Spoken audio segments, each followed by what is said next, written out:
Welcome to Something to Talk About from the Bainbridge Island Senior Community Center. I'm Reed Price. I'm happy to have you here, and I'm happy to have John VanDyke here today. We're going to be talking about an amazing journey he took, which continues to be eye-opening to all of us about the country we live in. Before we do that, though, I want to thank Fieldstone Communities of Bainbridge Island, which offers assisted and independent living along with a vibrant memory care community up on Rolling Bay. They have day stay and respite care programs as well. If you'd like to take a tour, call Celia or Jamie or check out their website at fieldstonecommunities.com.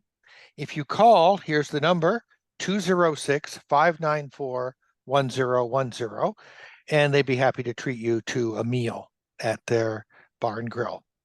Also, I'd like to acknowledge that we are meeting on the ancestral homeland of the Suquamish people, the people of the clear salt water.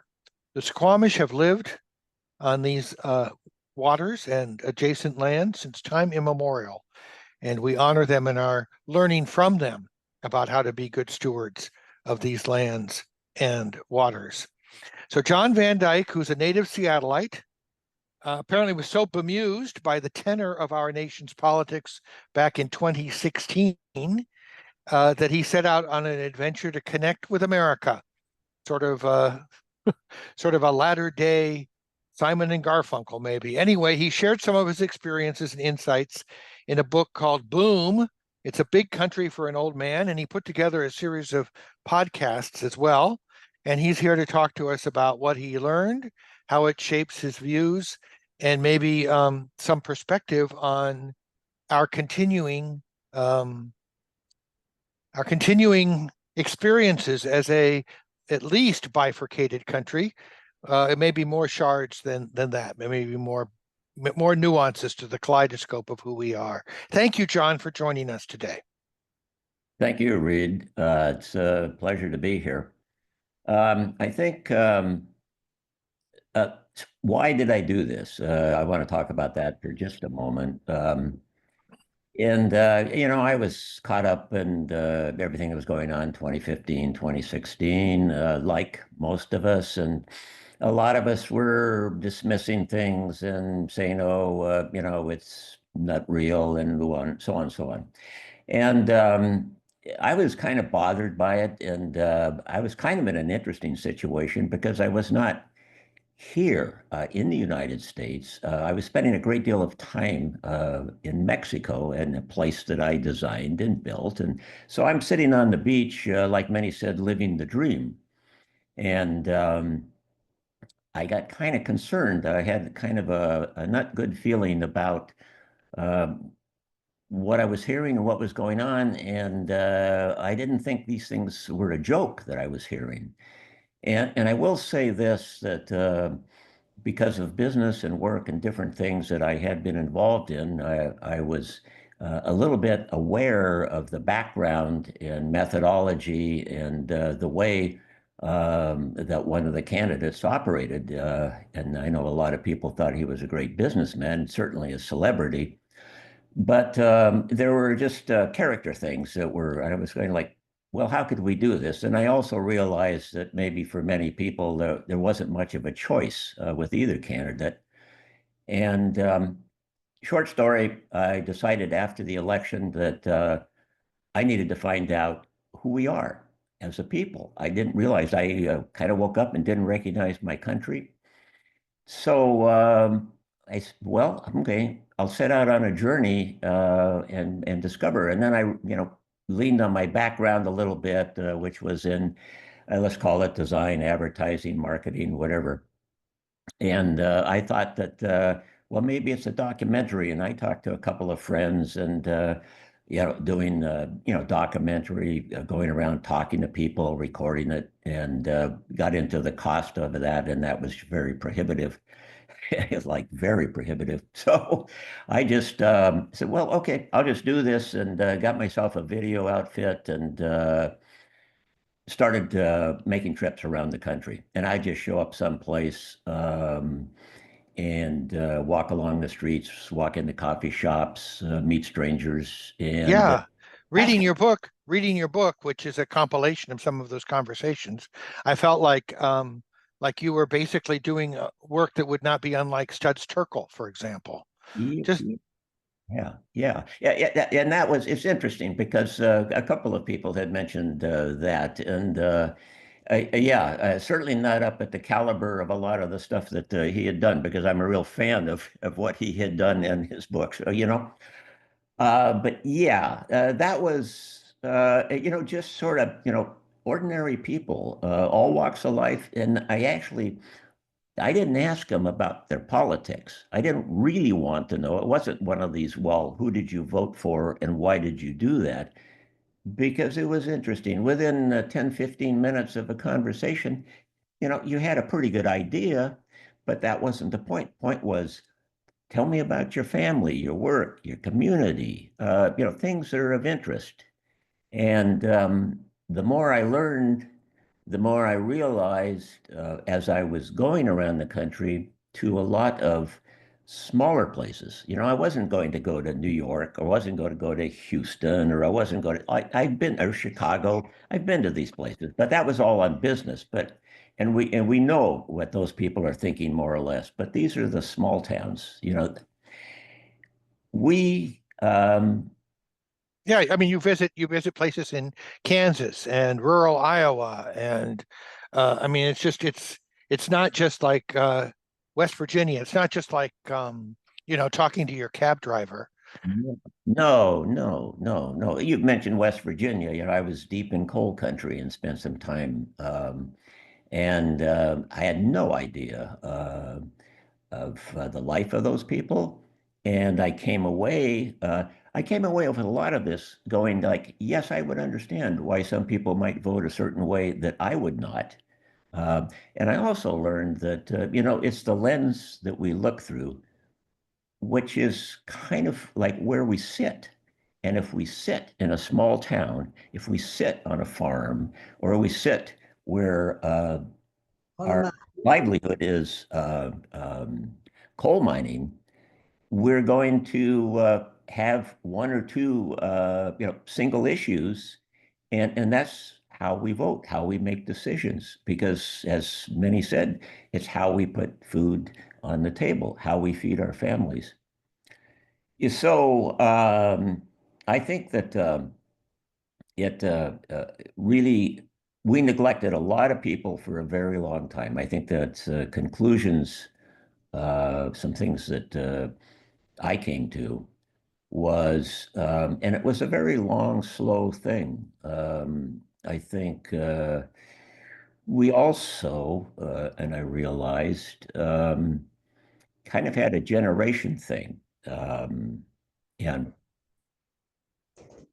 it's, Reed, are you there? I'm not seeing you. Yes, I'm here. I'm right here, Yeah. and I would say it's amazing. I mean, this book, it's called Boom, and the subtitle is A Big Country for an Old Man. And there was a lot. I mean, you covered a lot of country in this trip, in these trips. I guess it was more than one excursion. It was several trips. It was actually, I think, I think I might, in the book, I reference maybe 50 some, 57, conversations with people at places. But I think the total count was over 130 conversations in maybe 34 states. And the, it's interesting that somebody said something to me, a young fellow in certain things stand out in Texas. And he said, when we know who we are as individuals, we'll stop being so divided. And that was a simple thing. And I thought about that afterwards. And I realized that he was spot on. We're having an identity thing. I think one of the things that I realized is we need a place to belong. And many people didn't feel like they belonged to anything anymore. And that's when the factory closed, the plant closes, the people are out of work. Yeah, globalization, people, things are moving offshore. people are feeling like the country is slipping away from them. And I realized a lot of people didn't feel like they belonged to the country anymore, almost like the country left them out on a limb. And so it's easy because of, we have this kind of perfect storm of technology happening. We've got an aging population, people that are, the dream is slipping away, the American dream. In the small towns, the factory closes and on and on and on. And I think a lot of people, it was easy for them to go to social platforms, social media, and find a place to belong in groups. And I think, you feed in the opportunist with that, and you feed in the misinformation, disinformation, whatever you want to call it. And pretty soon, there's a lot of people that don't feel this like the country is theirs anymore. And then all of a sudden, the politics come into play. So many things. I guess I have a feeling that I understand what's going on today. I'm not surprised. And I'm, Yeah, well, before we kind of get to that, I'm wondering, in your experiences, you weren't talking initially or generally or focused on politics or how people voted. no, Did you feel as though, in your one-on-one conversations that although some of us may not feel connected to our country right now, and I'm guessing that's all across the political spectrum, um, did you feel like you had any problem connecting with any of those people that you talked to? no, I connected with all of those people, that's the interesting thing, Reed, is I got a really, really, really good feeling about the people of the country. Now I didn't screen people. I would find people, I would go up to people, and obviously there was some chemistry, there was something that, and I mean, if somebody wanted to get up and do a stump speech, I'd just say, no, I wasn't going to talk to them. Um, However, all the people I talked to, it was like a connection. It's kind of strange because even after, a number of years, uh, I could remember the names of all these people. I could remember mostly what they said. I could remember the circumstance where we were sitting, um, because it was kind of personal. They would start talking, and within a few minutes, we'd forget the camera was going. And I'll back up and say the camera was an interesting thing because it gave me credibility with the people. So I would set up the camera on a tripod, turn it on. I'd see that they were they were framed, and then we'd just start talking.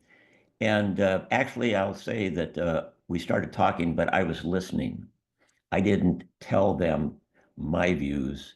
A little bit when we start bringing up a subject, but I would encourage them to talk more. But the camera was rolling, and then pretty soon it was just a conversation. And I think it gave it credibility. And I think a lot of people were surprised that anyone wanted to hear what they had to say. That pointed out to me like, wow, we don't have conversations today. That is a problem. And the other thing is, no one's listening. When we have exchanges and conversations, and I do this, and everybody does this. I mean, it's like a talk fest. It's like who can say the most. And at the end of a conversation, you'd walk away and you get, if you said, well, what did that other person really talk about? What did they say? And you'd go, well, they said this and this, I think, but we don't listen. And for whatever reasons. And I think that has been part of the problem. And especially the important people should listen, don't, like the leaders and the people we elect and so many other people. are they're listening to the money more than they're listening to their constituents. Well, or maybe the money is their constituent in today's world. I don't know. However, I had some young people that would say something like that to me, which brings up this generation thing. At the end of this project that I was on, I realized that we've neglected young people. We have not talked to young people. And that's also something I felt, okay, as a senior. Okay, right now I'm 82. I was, what, 74 or something when I started this thing. And realized that, our conversations for many with young people is we're so smart and we tell them what they should do or how it is, and then we regale in our stories about all our great experiences and so on and so forth. But in reality, we should be listening to them and what are their concerns.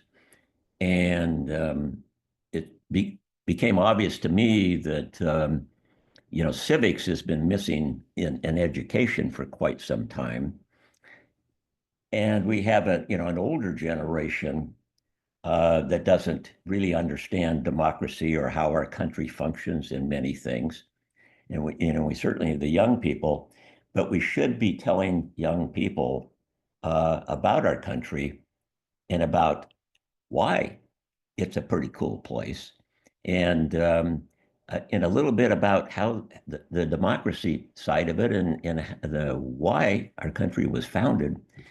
And we've missed some opportunities, and I think we missed opportunities. Now I'm going to get political for a minute in this last election, because a lot of young people were a factor, and I think the opportunity was missed to inform them so they could make some better or make decisions. That's all I can say on that. I just saw that window close. I just thought, what a shame. And I have a grandson, by the way, who's 22, and he's just graduating from Wazoo in 3 weeks. Mm, And he's talked to me a couple of different times. Actually, 3 years ago, he's one of the episodes on my podcast that I was talking to him because I wanted a perspective of a Gen Z um, growing up in a polarized, red and blue world, so to right. speak. And I think they he basically made a statement to me, and this is afterwards in a conversation I had with him, that what is democracy doing for him or his generation?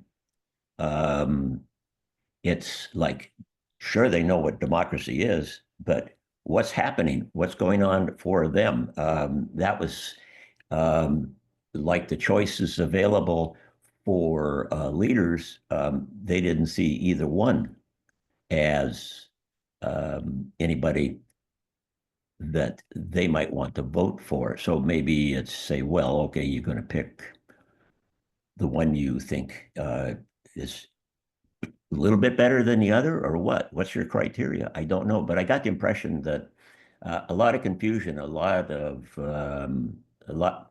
We have not talked to young people. I'll just leave it at that. Yeah, well, I do think that that's one of the things that at the Senior and Community Center we try to foster. We have had a lot of contact in little bits with people in middle school and high school. We have some kids who come down here and do we work with the key club of the Kiwanis, which is the young people's high school group of the Kiwanis, to do tech tutoring.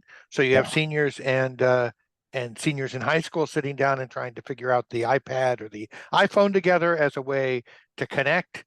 We've done like choir concerts with Woodward students, and that effort of trying to make the connection. And I think what you said about um, making it at least first from the perspective of those of us who are older, listening rather than telling is really the only way to to move forward. And I think also that there in my generation of boomers, there are a whole lot of people who are used to having the floor all the time, and it's going to take a little while to recognize that it is not going to be our country or our world forever. I just want to read a little something that's at the end of your book where you say there is no end, that this is a project that began and will never end. Do you mind? True. I really believe that.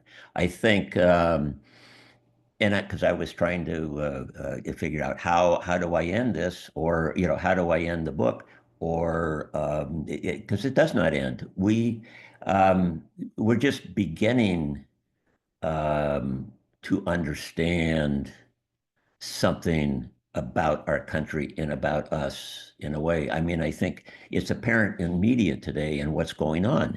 We are learning about our country, and maybe not the way we want to, but we are learning. And to me, it was like, we had, I remember the dot-com, okay, the dot-com era, that time frame, and it's certainly all boomers are going to remember the dot-com. And that's when we had this thing where we learned about technology in a way, because all of a sudden everything was technology. And then of course we had kind of an explosion, a crash, and everything, and that sort of blew up. And but then but we started talking about technology. We were using technology, and we went on to all the infrastructure that was built during dot-com is the infrastructure that everything we use today is sort of built on, layered on. So then we go into the real estate thing, and we have the Great Recession, and we all learned about real estate because before the financial problems, we were experts in real estate. I mean, we had 3 or 4 properties, and we were buy, sell, flip, and we were just it was like magic. And then all of a sudden, that collapsed, but we sure learned a lot about that. And some are still paying a price on that.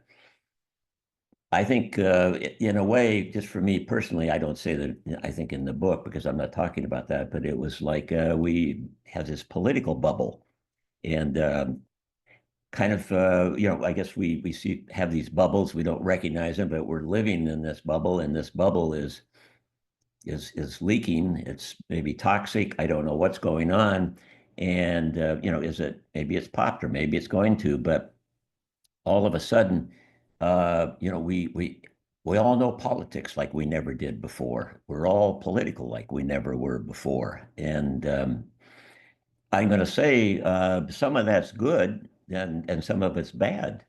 Um, but I think that we need to understand something about who we are, and maybe who we were.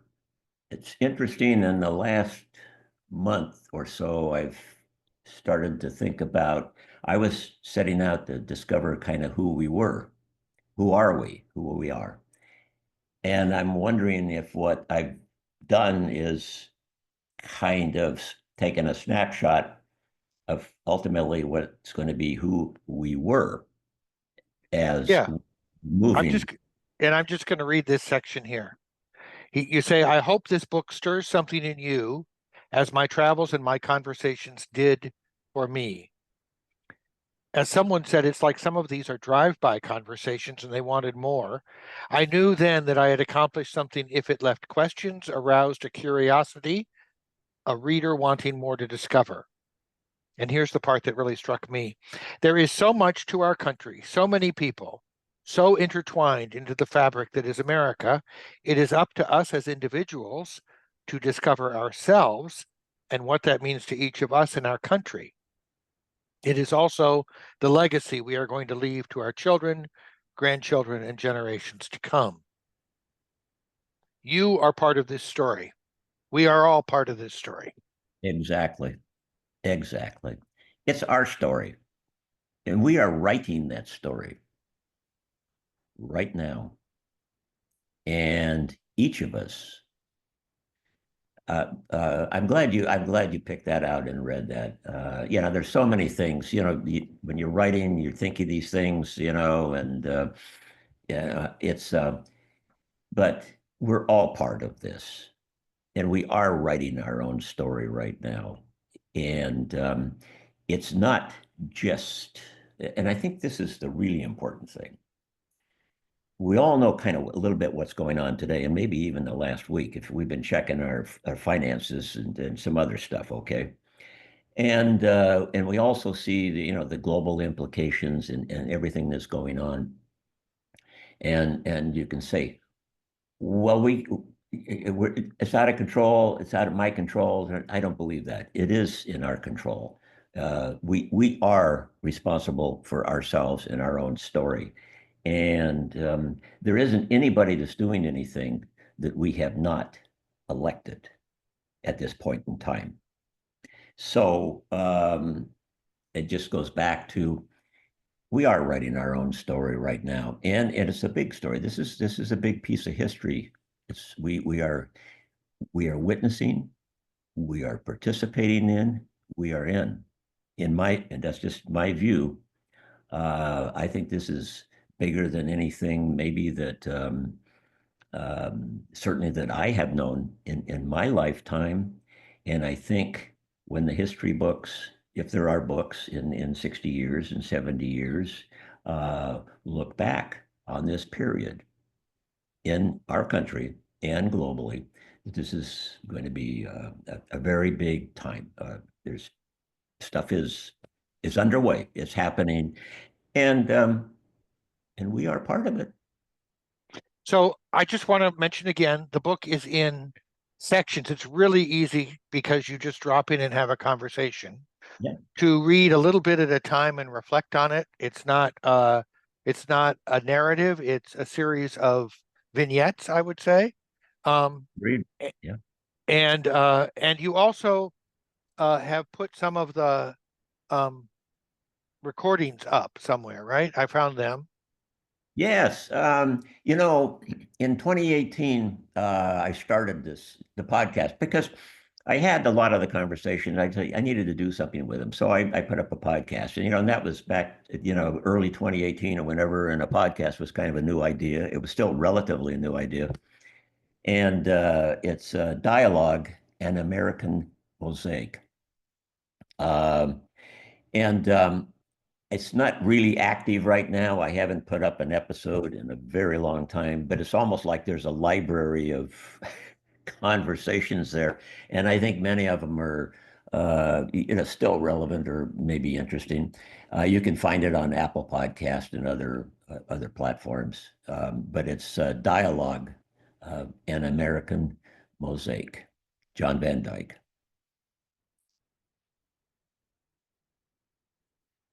I've lost I'm not hearing you.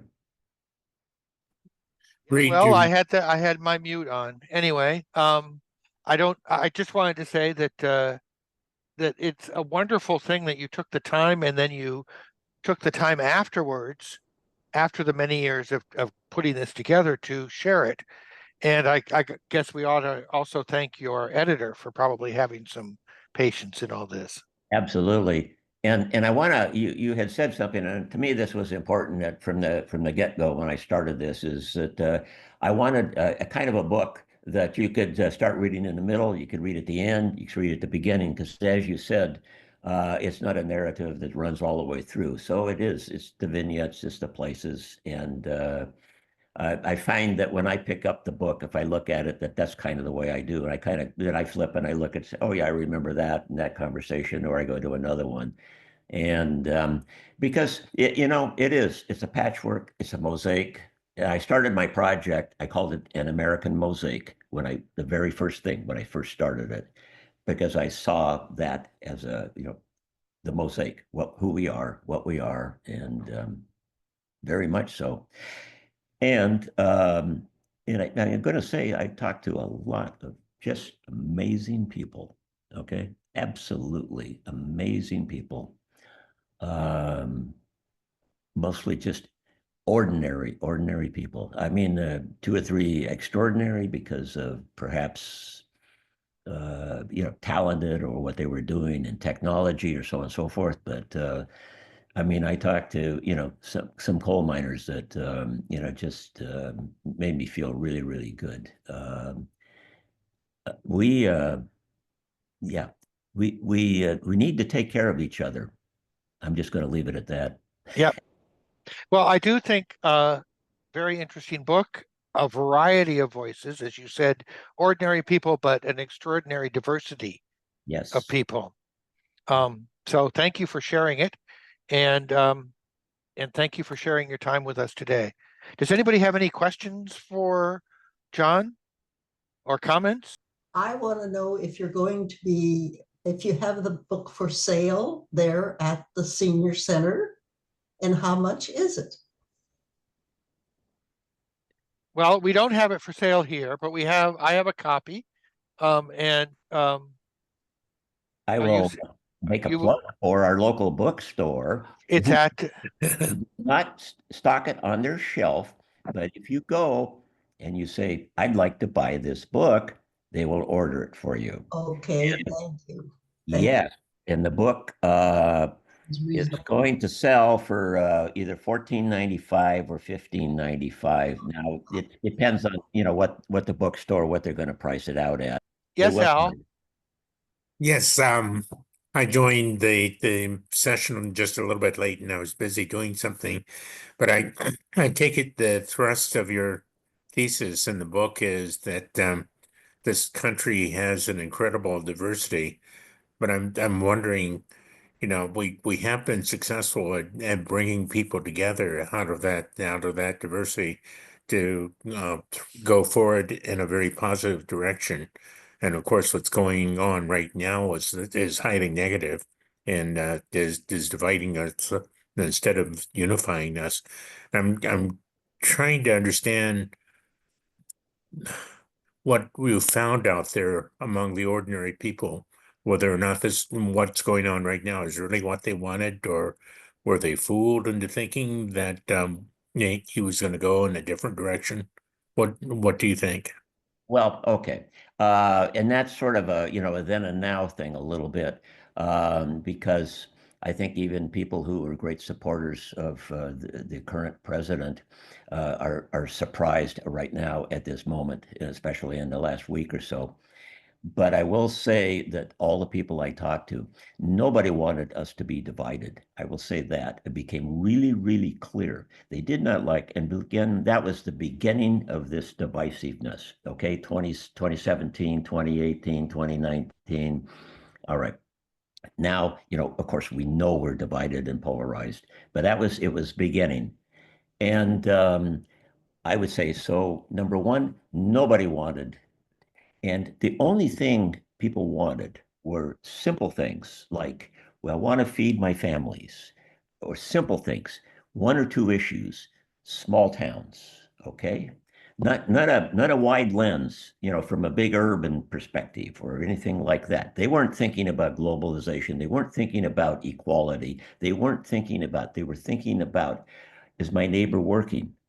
Or will we go back to work? Or and they were talking about their food pantry where they were getting food. Things. These are whole big communities.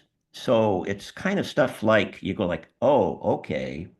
Well, you start to get it a little bit. Now, today, I couldn't say. I think a lot of people are very surprised. I think a lot of people are going to be surprised. And I will say this, that the people I talked to, I didn't talk to extreme people. I didn't talk to people that were just, ranting, angry, raving about something, that wanted to blow up something, or stand in the front of, the governor's mansion with guns and stuff like that. I did not talk to those people. It's as simple as that. Right, right. And I think maybe what you said to begin with about the idea of we don't want a divided country, No. that we need to, I mean, this is this is shock treatment. Anyway, I thank you, Al, for your question and comment, Okay. and thank you, John, for sharing Yeah. your Yeah. findings.